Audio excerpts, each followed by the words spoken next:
You're listening to Parasearch Radio. News, views and reviews from the world of the paranormal from across the UK and beyond. Find us on Facebook, Twitter and the World Wide Web. The views and opinions expressed by presenters and guests are their own and do not necessarily reflect the official policy or position of Parasearch Radio or their affiliates and sponsors. Listener discretion is advised. Hey, this is Jeff Belanger, author, researcher for Ghost Adventures, host of New England Legends, and of course, beer drinker. And you're listening to PSH Radio with Sam and Carl on the Parasearch Network. They're broadcasting to you from Old England. You can tell by the accents. Good evening, guys, on this rainy Thursday evening as it is here. I don't know how it is or how everybody else is, but anyway, obviously it's Sam here again with your weekly Thursday show. Carl may be here later on. We don't know if he does, we'll make him have a grand entrance. But obviously, without further ado, obviously we spoke to these guys like 6 months ago, so it was obviously right to get them back on. And obviously it is Saz and Aaron Lockley from Human Canvas Tattoo. Good evening, guys. Hi. Good evening, people. And how are you guys this evening? Yeah, we're really good. Just a little bit warm, but other than that, I think we're... A little bit. It's a lot of bit warm. Trouble in it, it's like summer. I've been waiting ages for summer to come, and now when it comes, we're like, oh, don't want it now. I know, I don't think that Britain's got the best version of, like, hot weather, to be honest, because it's really humid with it. Yeah, I think agree with that. You can breathe still, but I think that, you know, in Great Britain, it's just the weather's really close. It's like there's going to be like a massive storm that's going to happen where we are because the sky's almost like black. So. Yeah, I think it's like getting like that now because it is a bit like that up where I am. But I'm not bothered. We need it to cool down, I think, a bit. So. Yeah, that'd be nice. Yeah, during the day it's not too bad, but the evening it's ridiculous. I've only got to move a finger on bucket of sweats. Yeah, plus you can't sleep, can you? Like, it's horrible. No. To be honest, I have trouble sleeping just in general because I honestly think that I must have been like an owl in like a former life because I just tend to be awake at night. But I've noticed just lately, it might be partially due to the hot weather, but I wake up at 3 a.m. a lot. I've always noticed, like, when I wake up, it's literally a few minutes outside of 3 a.m. And I read somewhere that that's apparently, like, the witching hour or something. I don't know. It's all a bit weird, but it does happen quite often. And my sister gets that as well. I don't think it helps either, though, because it goes light really early in the morning as well now, doesn't it? So. Yeah, definitely, yeah. So, it's been 6 months, guys. What have you been up to? Well, that's flew by. We did an investigation in a hotel that has never been investigated before. That was... and it was really interesting. It was actually just the four of us went for this one. It was just myself, Aaron, my sister Lisa, and her husband Luke. And when we're together... you know, like we've all got like our own sort of qualities that we bring to the investigations. Like the guys are always sort of gadget based and they're practically fearless and they don't do their psychic protection as well as I'd like them to, but there you go, they won't listen. I did on this one, MJ, if you listen. He did a bit, MJ, but not as much as what I'd like. So anyway, that happened. That was really interesting actually. We did get activity in there.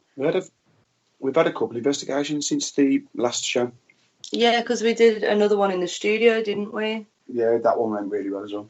And I think that was the first time as well. We did another investigation at Human Canvas. One of our apprentices, Bridie, joined us for this one, and her nan came through to speak to her on one of the boards, and it was really emotional because that hasn't happened, has it, before? And she was asking her questions, and the way that like the board was responding, it brought her to tears because, you know, she obviously sort of knew the sort of things that her nan would respond with, and It was kind of like really heartfelt. So that was an interesting one. That was surprising. So I didn't know that was even going to happen. Like, she'd never done an investigation before either. And out of everything, I went through literally everything because there were a few people there that hadn't done one before. And the only thing that I didn't go over was the fact that sometimes, you know, someone that you know may come through. And that was one thing that I didn't mention and prepare anybody for. But yeah, that was really good. And then the hotel investigation, it was quite scary actually, but I think it's because it was just 4 of us. I think there's definitely power in numbers. Like, I think the more people that are doing it, the safer everyone kind of feels. Especially when, like, Aaron and Luke decided to go off to the cellars by themselves. Yeah, we didn't book out this hotel to investigate, and not to go investigate and sit in the room scared. But yeah, it was really good actually. We definitely want to go back. And then the next morning was where we started the investigation in there. We started off in like the restaurant bit, and there's like a huge fireplace like at the back on the wall. And Aaron was trying to take photos with his flash because we just do bits of everything really, and it wouldn't let him take photos of that particular area of the room, which was bizarre. I said to him, like, you know, try and take photos of other areas of the room, and it would let him there, but it didn't let him take photos of that area of the room by the fireplace. My torch, as soon as I approached the fireplace, it literally started flashing red, and I didn't even know it could do that, and then the batteries just died. But with the batteries, it didn't just die though. With the batteries, it actually burnt out. It burnt it, didn't it? Yeah. The connectors. It was just really odd. Like, there was something about this fireplace anyway. And then the next morning, the lady who served us breakfast, as we were on the way out of the hotel back to the car, she caught up with us and she was like, "Oh, I heard that you did a ghost hunt in here last night."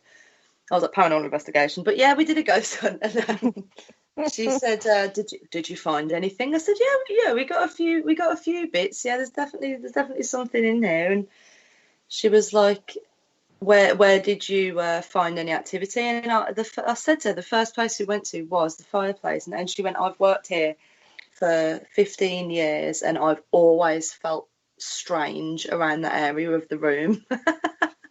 So she was like, "I'm not surprised at all that you picked up on something." It was just a really weird energy. Next to the fireplace. I was going to say, yeah, we ate the breakfast next to the fireplace the next morning, and I successfully spilled an entire caddy of hot coffee all over me and the table. Which it'd been a long it was a long night. Yeah, we didn't have much sleep, so you know that's that debunked. But yeah, that happened. But yeah, it was really good. We've done a few investigations. We've been working mainly on Mental Fest coming up next month, to be honest, so we haven't had as much energy to throw into the investigations as we'd ideally want. I did inquire about doing is it 30 East Drive? But then we was like, we'll do it in September, but obviously Mental Fest coming up and being smack bang in August. It took us quite a while to recover from the last one, so that 30 East Drive is on the back of our minds. Lisa also said, "I am not going there and I'm not doing that." And I'm like, "Oh, come on, Lisa, you'll be fine." Because I really want to do it, because I know a few people that have done it. I've heard good things about the place, and I've read up about it as well, and I really want to do it. There's a few people in the group that are going, "Hell no, I'm not going." I was like, "Okay, don't. I'll go by myself if I have to."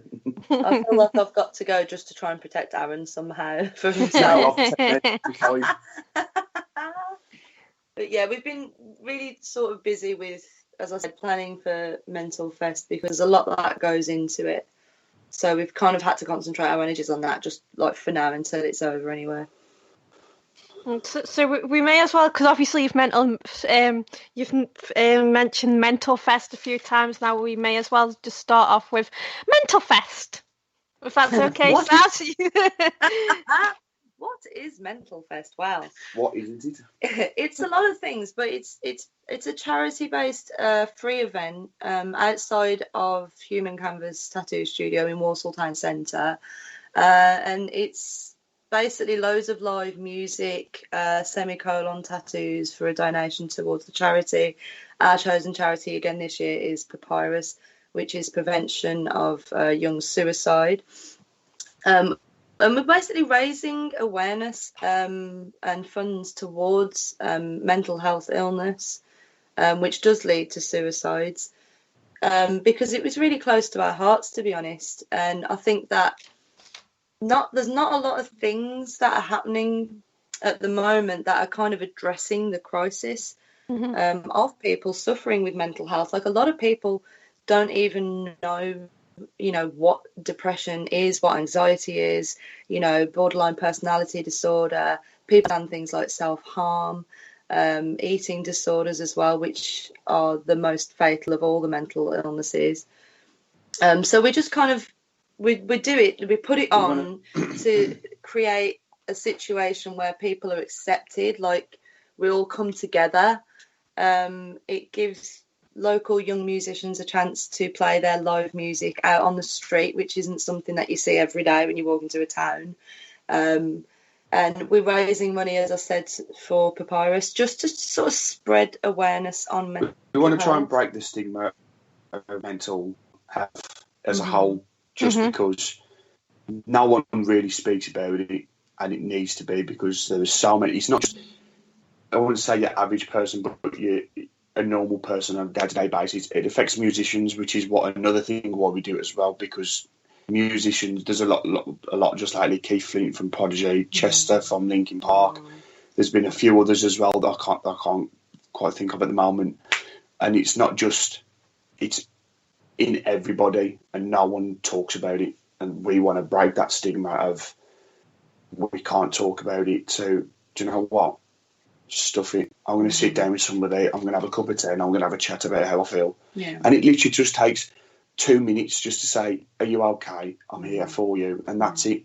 And you could break that stigma, and that one person could walk away and go, wow, I've spoke to so-and-so today, and I feel really good about myself for talking about how I feel.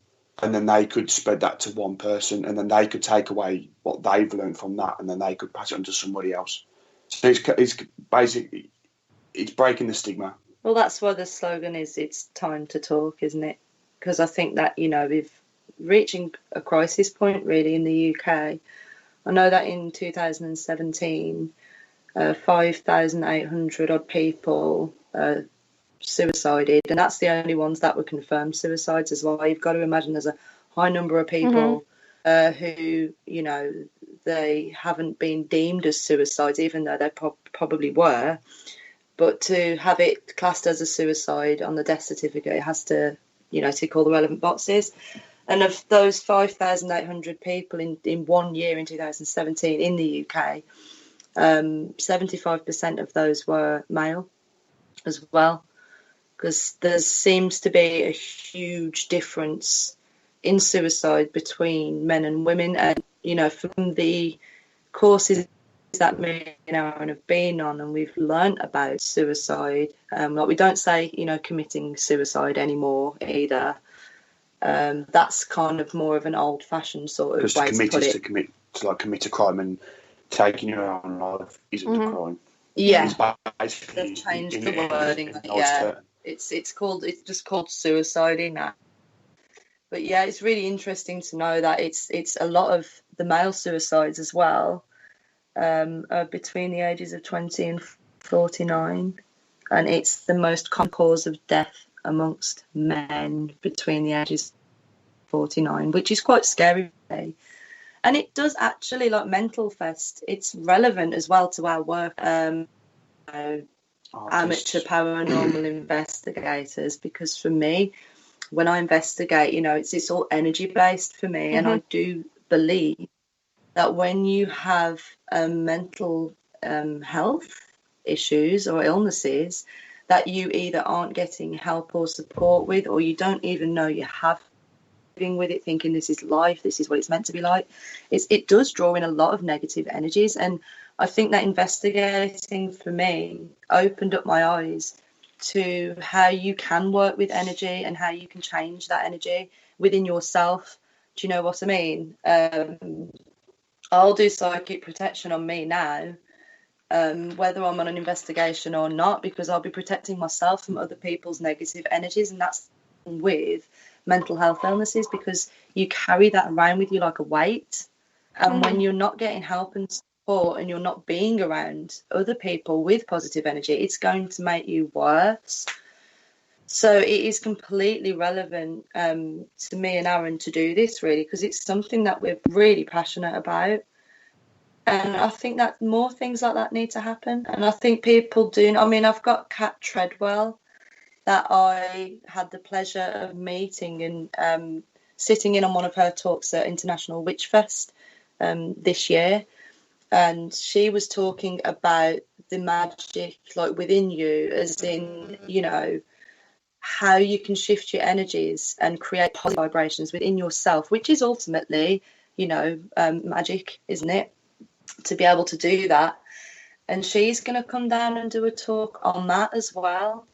Do you know what I mean? So it's all kind of like into with everything that me and Aaron are really passionate about. And I just think that more, especially young people or isolated people, they need that. They need to know that they are accepted. You know, they're accepted. If they come to Mental Fest, you're accepted here, regardless of where you feel, anywhere else, whether it be at college or in work or, I don't know, at home or whatever, you're accepted here. And that's the kind of message that we want to put across. It's not just it doesn't, you don't have to have mental health issues to attend. You could know someone. Sure, yeah. Or you know someone's family member that's going through it, and you could be there to support them and not have mental health issues. You know what I mean? You can come along and have a cup of tea. Just to learn about what it is, and I'll guarantee, like, everybody knows somebody who's suffering some form of mental illness.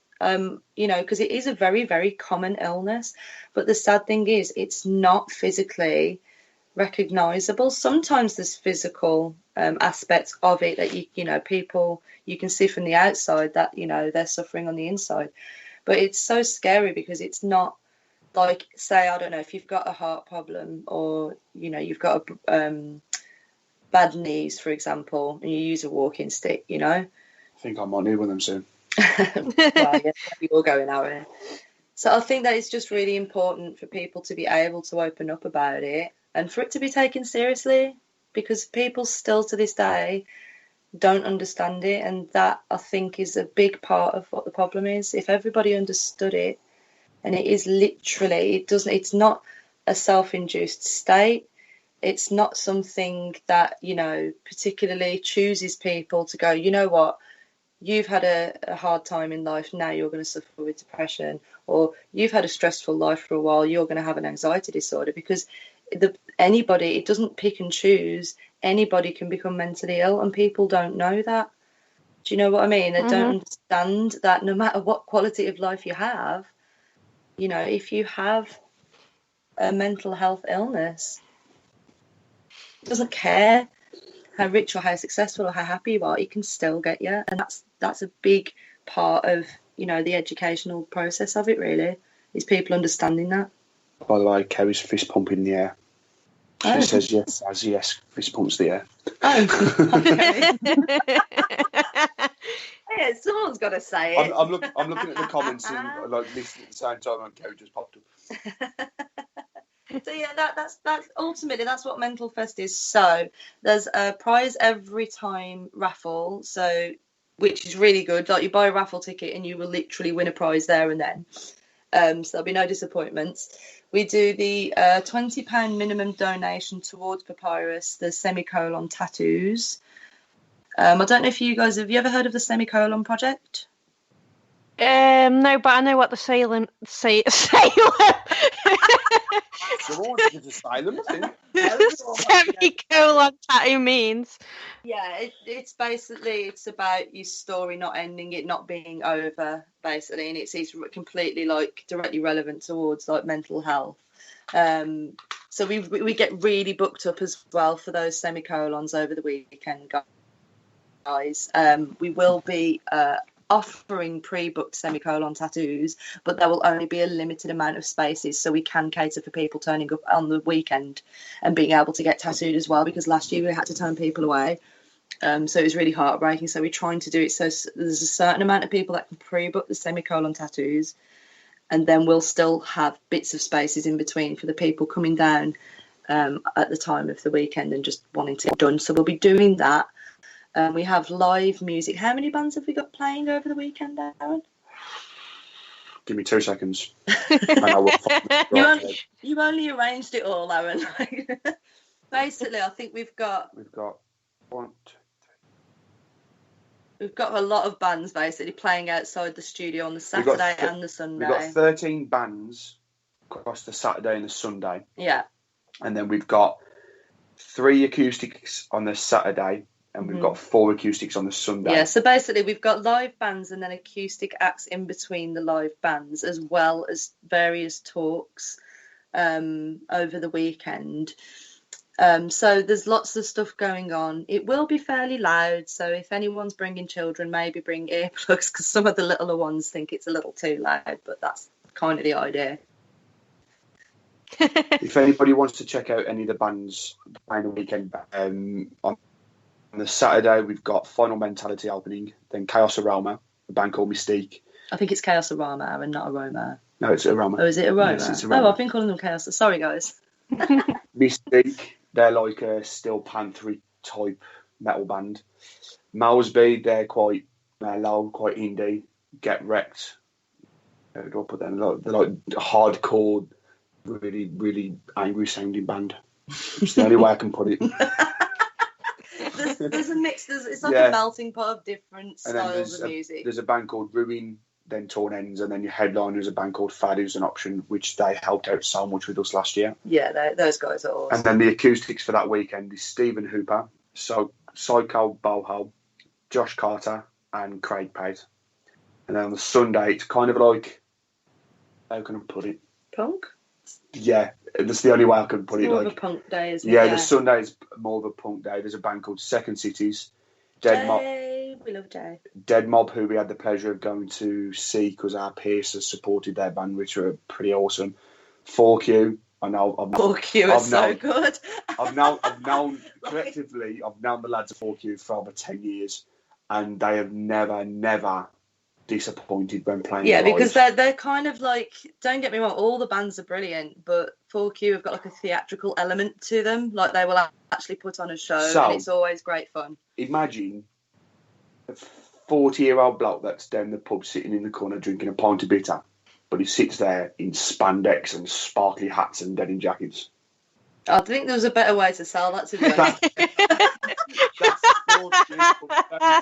Don't listen to that. Like, Aaron, that is not a way to sell it. It's nothing like that. He puts fireworks in his guitar, for God's sake. Yeah, but he almost So if anybody wants to check out the bands, you can follow our Instagram page, which is Mental Fest.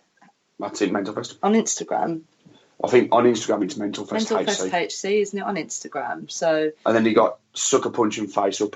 And Face Up your headliners, and they played last year as well, which I put on an amazing show. It's Mental Fest HC on Instagram if you want to find us, and then the Facebook fan page is literally just Mental Fest. There's also a load of information on Mental Fest and the semicolon designs and what to expect over the weekend on the Human Canvas website, which is www.humancanvastattoo.co.uk. It's pretty easy to find.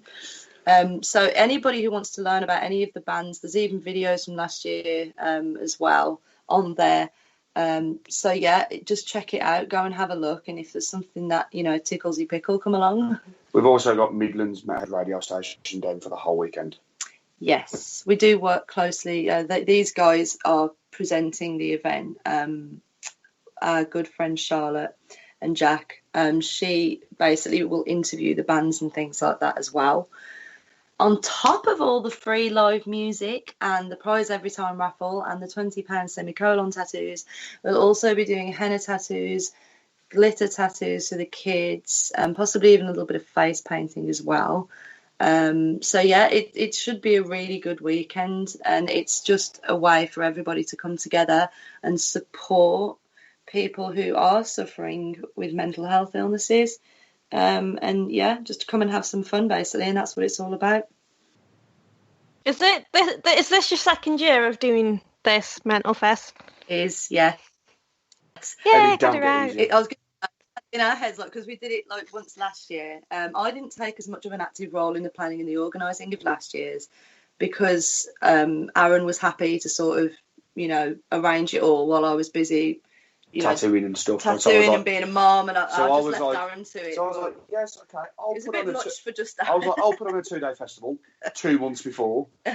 We've now. Yeah. I was like, okay, I can do this.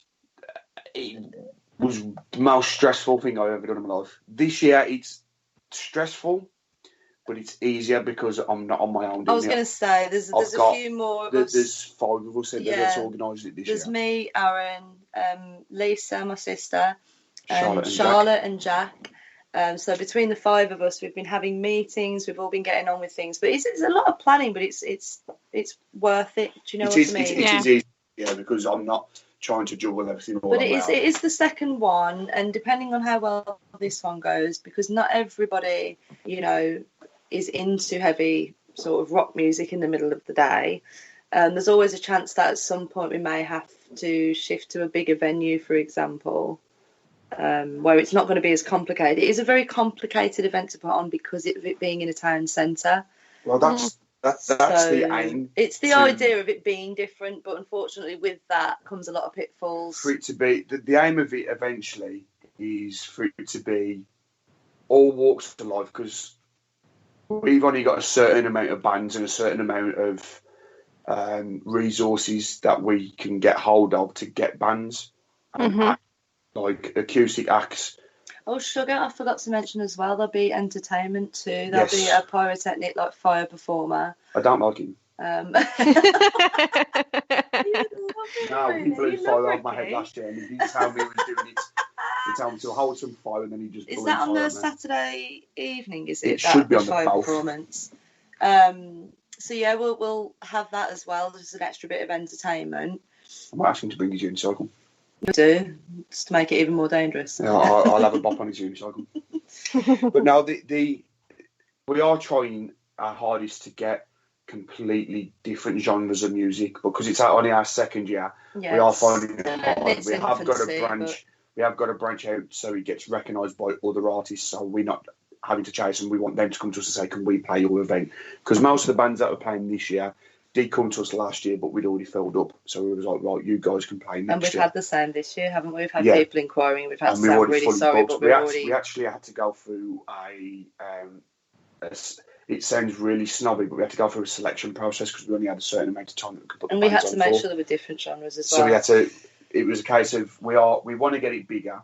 We want to eventually move it to a venue where we can have a lot more people and a lot more things going on and a lot more people organising it, and to a point where it's not just rock music. It can be like, we might have a 40-minute set of a comedian, or like just anything, isn't like it? Like R&B artist. I mean, we are trying our hardest to branch out to anybody else. So if you are listening out there and you want to join in for next year, get at us at Mental Fest on Facebook and we'll sort you out.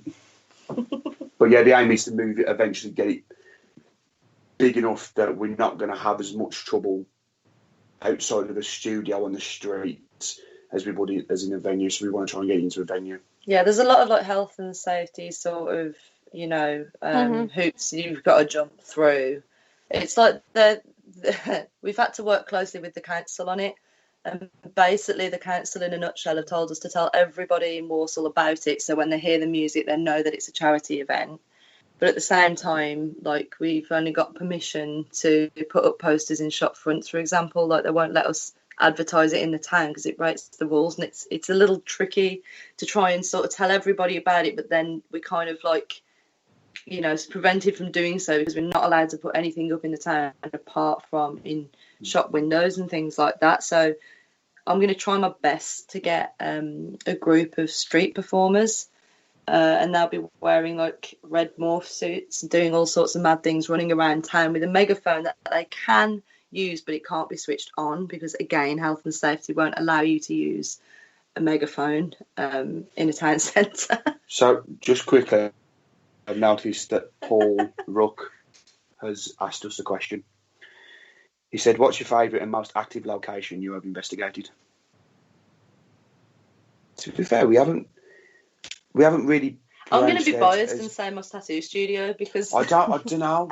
I have a connection For me, with the people in there. I really for do. me, it was definitely the hotel. The hotel. Because when I was in the cellar,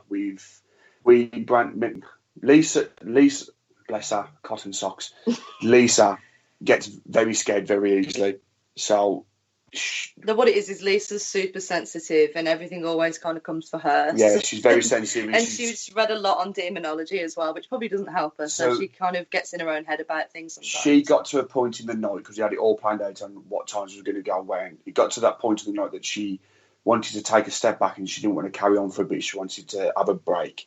Mm-hmm. So Saz went into the hotel room with her and stayed with her. Me and Luke went to go and investigate the two cellars. Now, there was a new cellar that they was using, but the bloke, the night manager was like, "We've had activity in there. I've had things found on the floor and stuff." Yeah, I told you before you went down there, don't go down there, because it had a horrible energy just walking past the top. There was an old cellar that was on the outside that we weren't investigating. We got something from there as well, but we're still trying to depict on what it says.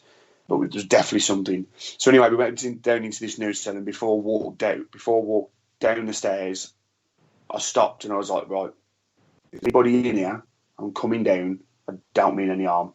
Don't hurt me.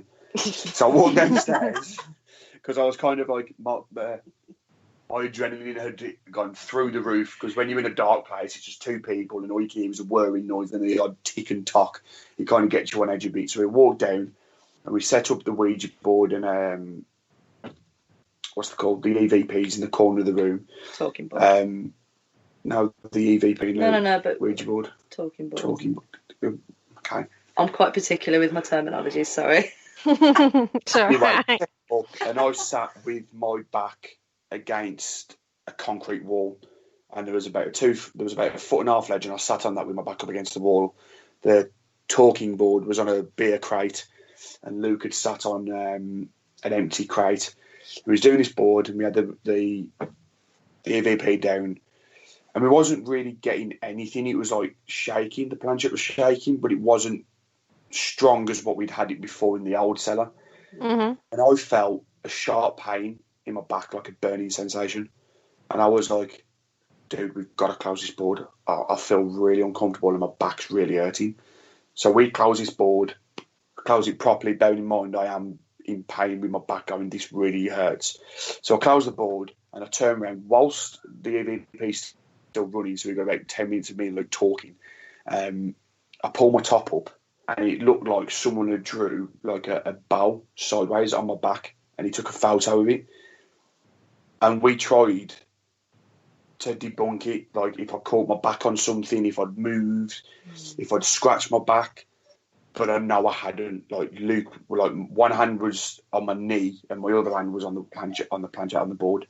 So for activity that's come at me, you always get touched. It sounds so bad when you say it like that. It sounds so bad when you say it like that. It's always Aaron. Like, I get touched by ghosts. Nobody else, people, just ghosts. So yeah, Paul, Coventry is probably my favourite activity place, because the studio, I've kind of got used to it now, and I kind of like, if something brushes past me, I'm like, oh, it's so and so, or it's this person. I'm used to it. But because the hotel was so new and it was fresh and it had never been investigated before as well. So I think a lot of the energies that were in there, because it was a 16th century building, so it's very old, and I think that if something hasn't, like a building hasn't been investigated before using, the equipment that we use, I think a lot of the energies were kind of confused about what to do with some of it as well, because we had a lot of intermittent sort of strange sort of behaviour that we hadn't seen before. Like at one point when we did the board in the dining room, wasn't it, Aaron? And that's where Lisa said she felt cold during. Yes. She felt like something was. Was good as well. The board was really strong in there, but the planchette actually tilted a little bit, which was, I've never seen that before. I've done a lot of talking boards, but to see the planchette actually tilt, do you know what I mean? It was very bizarre. Now, because it was me Aaron, Lisa, and Luke, and we all take it so seriously. Had it been like a bigger investigation with people that we hadn't done boards with before, even though you can tell, to be honest, with board pushing, but you know, the fact that it was just the four of us, we knew full well that none of us were putting any pressure on it whatsoever, and it was just tilting, and it was just a little strange. But I think that could be down to the fact that, you know, there was quite exciting, wasn't there? Well, I think it was just a case. There was another part as well that really, really freaked me out, and no one believed me to start with until they see it with their own eyeballs. So I was walking down, like, I think it was the top floor. Was it the top floor? It was in the oldest part of the building. It was in this area where it doesn't get used. It's used as a junk room, and it was creepy as hell because there was paintings of faces everywhere. There was mirrors everywhere. Galore. And I was walking around with shit going, no, that mirror can be covered. So anyway, I was walking down this corridor. Aaron was last because we had to go single file because of how narrow it was. So everyone was in front, and I was like, I'll stay behind. I'll be at the back. I ain't bothered. I'm like, what's his name? I'm like Fred from Scooby-Doo. I'll be at the back. I'm the bravest one. So all the guys had gone down this corridor, and it was really bright. And they turned right to go towards the door to leave the area. And as I walked past this window, which was weird because it had a lamp in front of it on the windowsill. Just a disused old lamp. Yeah. So as I walked past it, it turned off. And everybody else, it's giving me goosebumps talking about it. And everybody was around the corner, they didn't see it. And I walked around the corner, and I was like, guys, did you see that? I was going to say. There was like, no, what? Me, Lisa, and Luke in front had candles, you see, because we couldn't see a thing because all the lights and electric had been turned off. So we had white candles, and I think we were just concentrating on the candles, trying to find our footing through the dark. That we hadn't noticed any light as we'd walked past this corridor.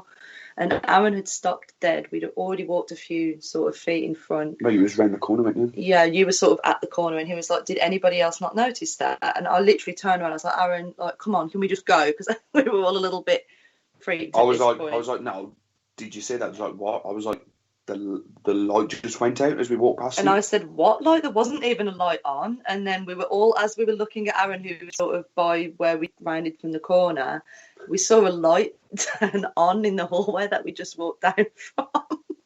And we all, like, yeah, we shat it, didn't we, really? We were like, nope. So it all pelted down, like, you know, literally, what the hell? Because we knew that nobody else was up there with us. You know, it's completely left for us, all lights off, you know, no one else in there at all. And as Aaron was trying to explain it, he just saw a light go off because of this lamp. As we were looking at him, we saw a light come on down the corridor, and we literally just pegged it because we were like, nah. So after that little commotion, me and Luke went, and Saz and Lisa went back to the hotel room, and me and Luke was like, well, I want to go back and investigate this. I want to see why there's a random lamp in front of the window. So we went back, and I took the GoPro with me. There was a lot of junk lying around there, wasn't there? And that's why there was a lot there. It was all disused old stuff. And we went back, and there was we realised there was a floodlight outside the window. Mm-hmm. But this light that had come on and then went off was too bright for this floodlight, because the floodlight was like an orange light, but this was like an actual light bulb. Like a soft glow, like someone had followed us down with another candle. So we went back, and I took the GoPro with me, and it was dark in this corridor, and the floodlight was through the window, and you could see like a silhouette of the lamp, like in the insides of the lamp when it goes through the lampshade. And I looked at Luke, and Luke was looking around for the plug and stuff. I went, Luke, so why is there's no fucking bulb in there? He was like, you what? I was like, there's no bulb in the lamp. There was no bulb. It wasn't even plugged in, was it? He was like, there's no. I was like, there's no bloody bulb. He said, what you want about? I said, look. I said, there's no bulb. He looked. He was like, there's no bulb. And then I was like, where's the plug? So we followed this lead, and there was a plug on the floor. There's no plug socket. It wasn't even plugged in. So obviously it wasn't the lamp. So what we did is we left the GoPro and buggered off for half hour, went and had a cigarette and went and had a chat about everything. And we went back. We got back the next day, and me and Saz were going through the footage. And lo and behold, again, every time I try and use my GoPro, it stopped working. It'll film so much. It was new as well. And then it'll stop working. It was a new GoPro. It was a new memory card. It had all been formatted. We tested it out. It was absolutely fine. It was working in the house, took it there to record this for half an hour. It recorded 10 minutes of me putting it down, and then after that, it stopped recording. But it recorded, but it wouldn't let me view the file.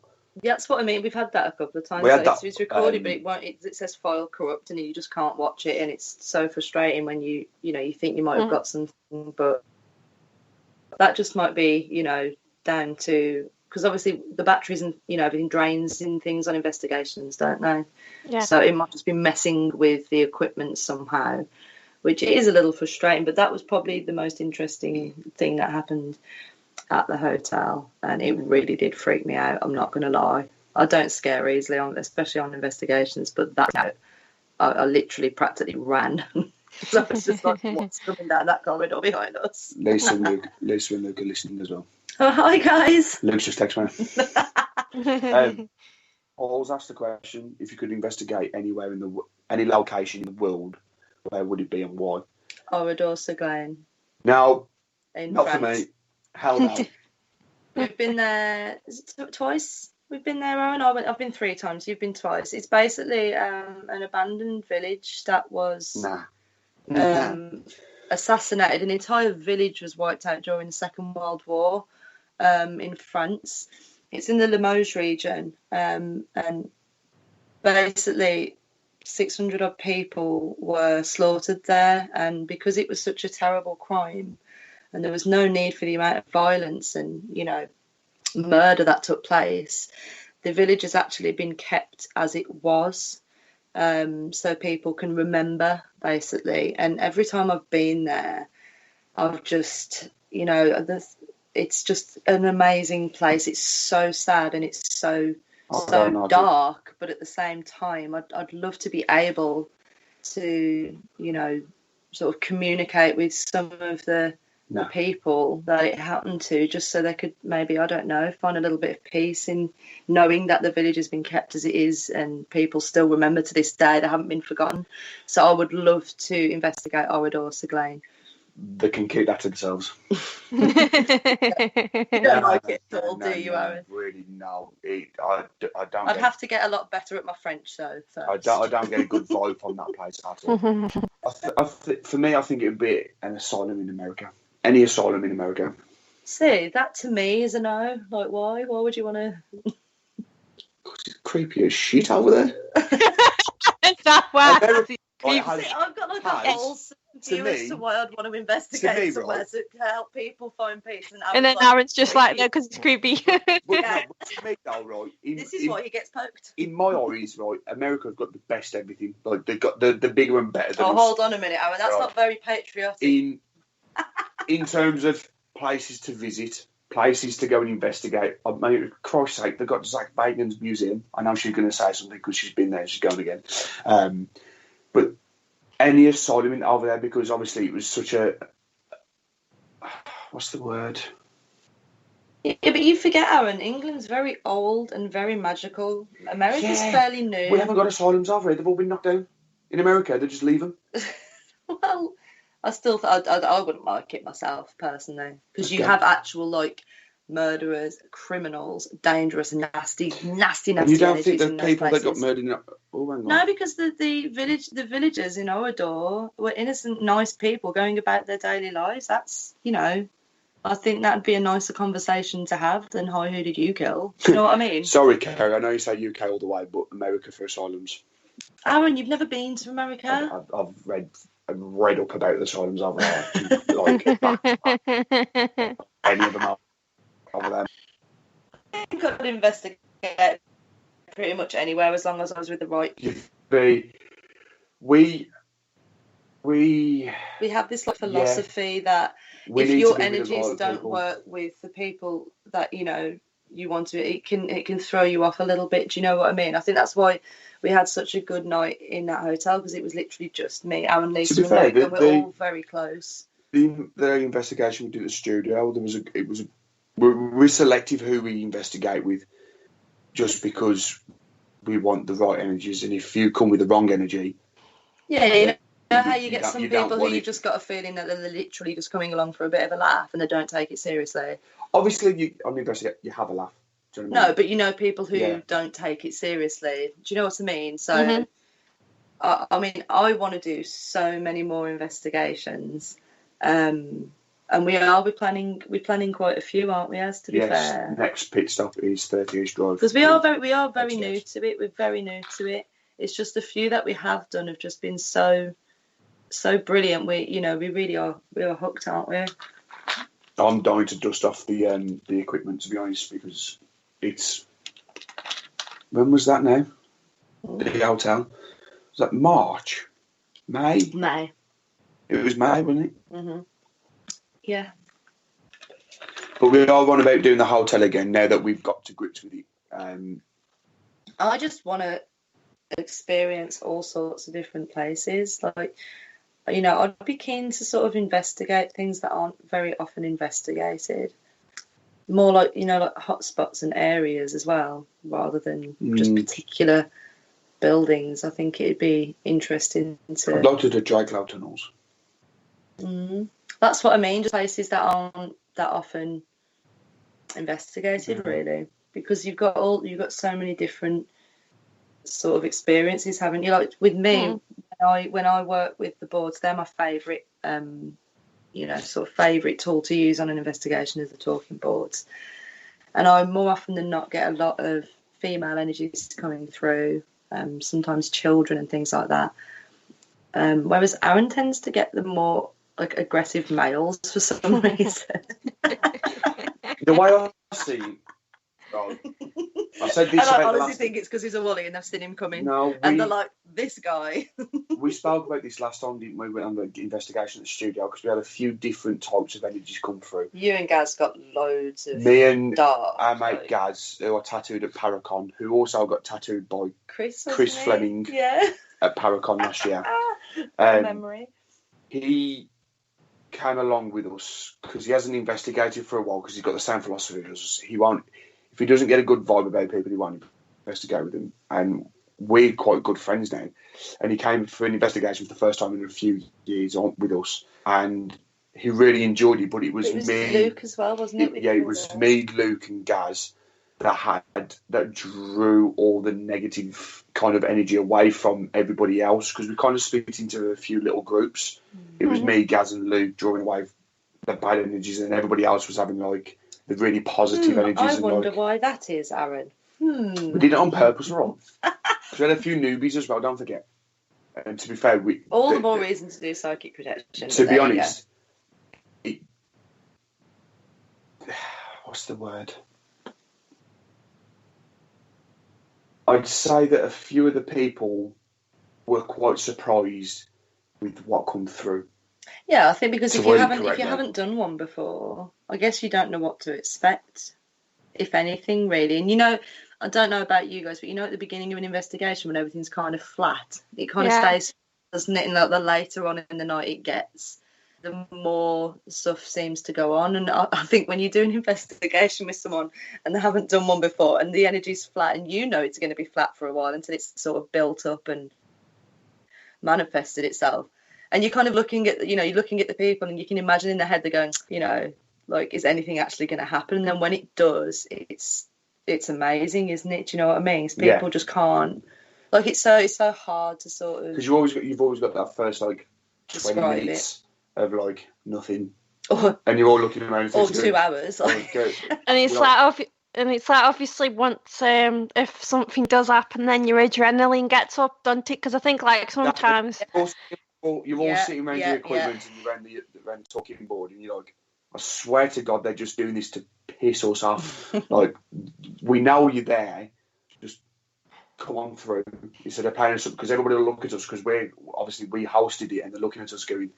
You can see them on going, well, there's nothing happening. That's what I mean. I think that's, for me, that's one of the most fun aspects of doing an investigation with people who haven't done one before, is just seeing the look on their face when it actually starts picking up on things and things start going off.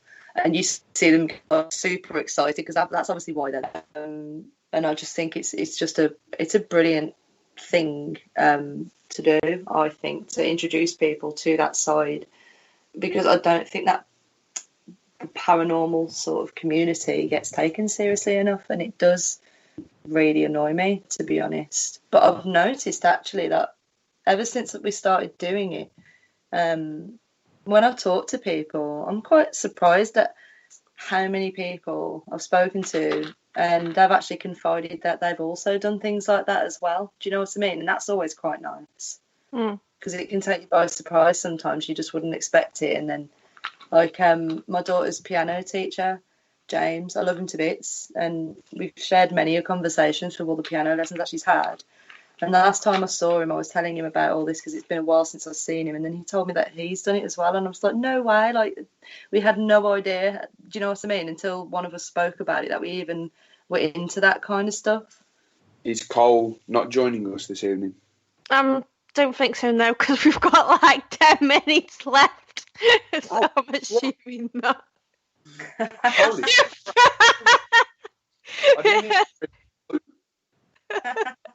I don't know where the time's gone. Honestly, I don't know. I'm just sitting here like, what? I thought he was already there. I just thought he was just waiting to. No. Bless him. So, Gary's mentioning that he might have to put Orador on his list. Orador's places to go. Yeah. ORADO. SURGLANE.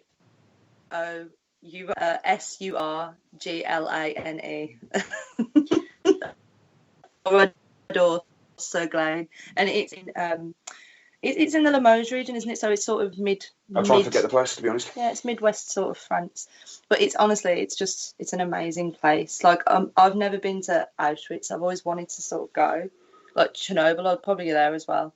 Yeah, I'd want our go to Chernobyl, and my sister's like, what do you want to go there for? You know, there was actually. We're into that shit. That's why.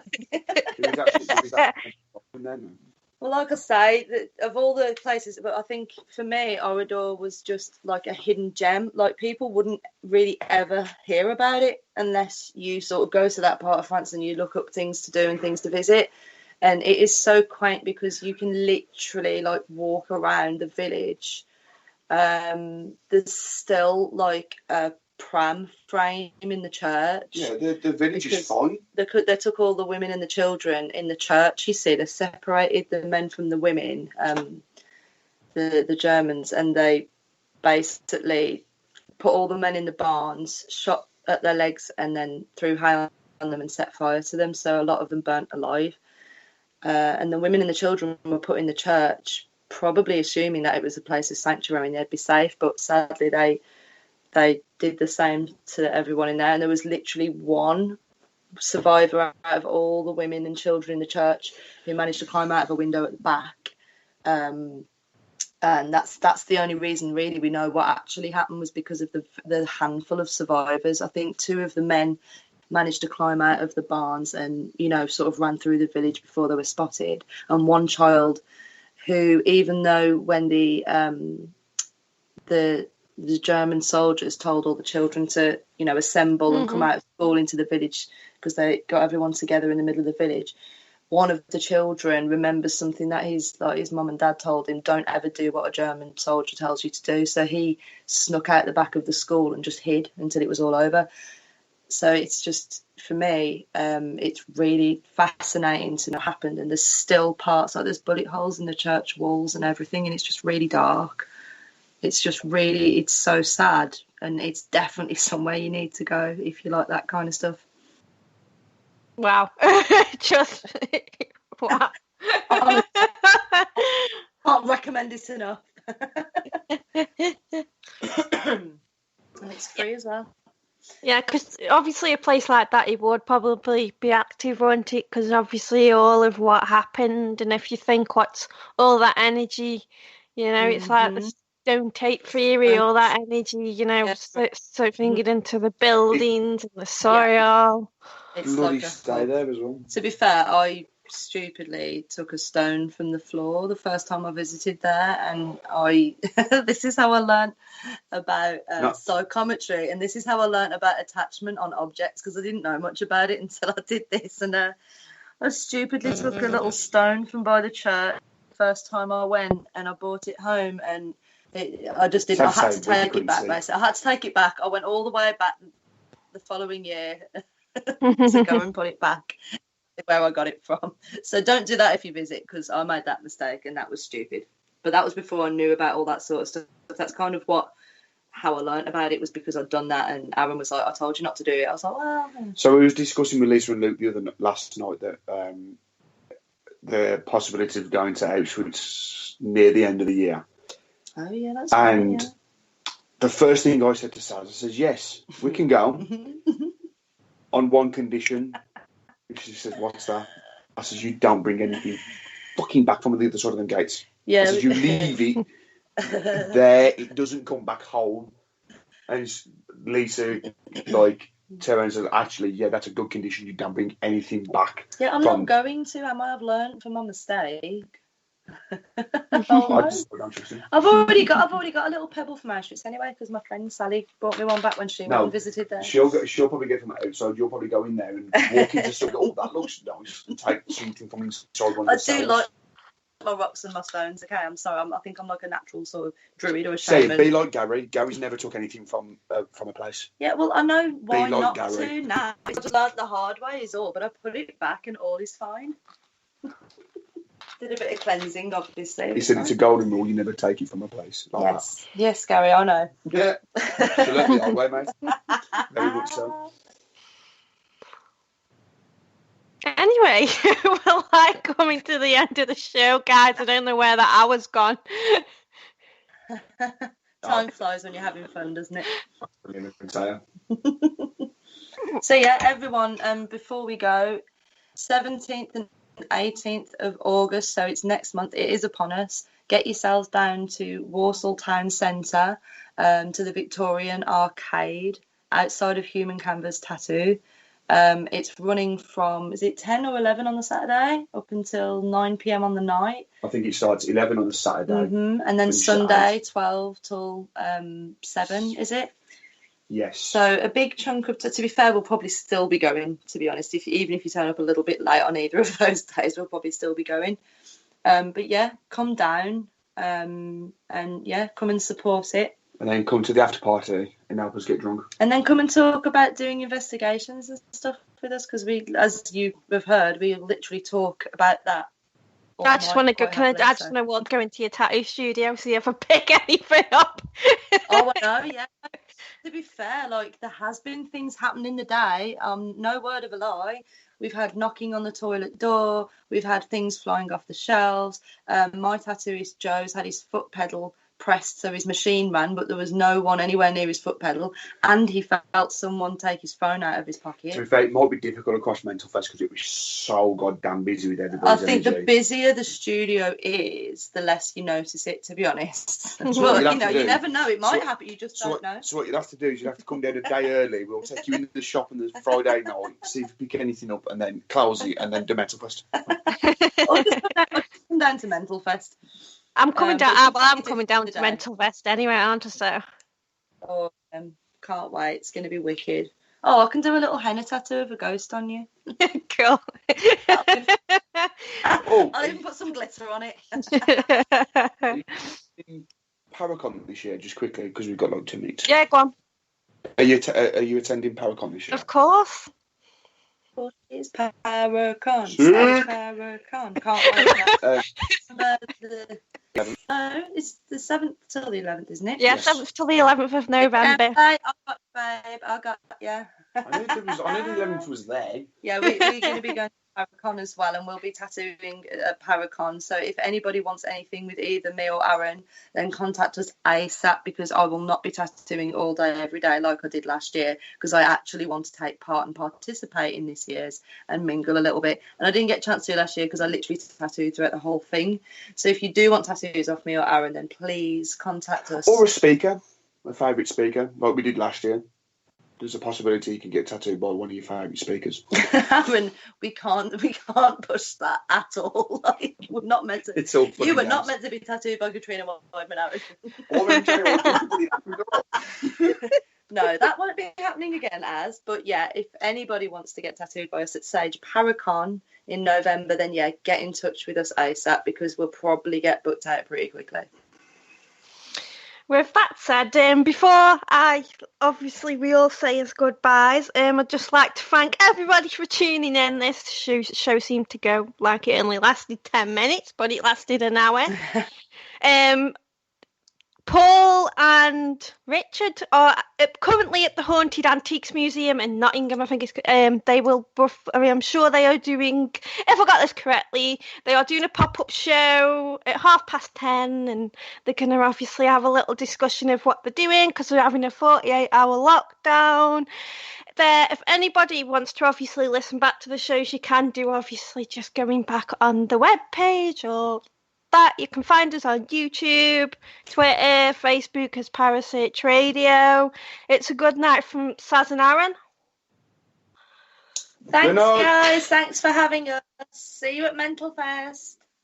And it's a good night from me.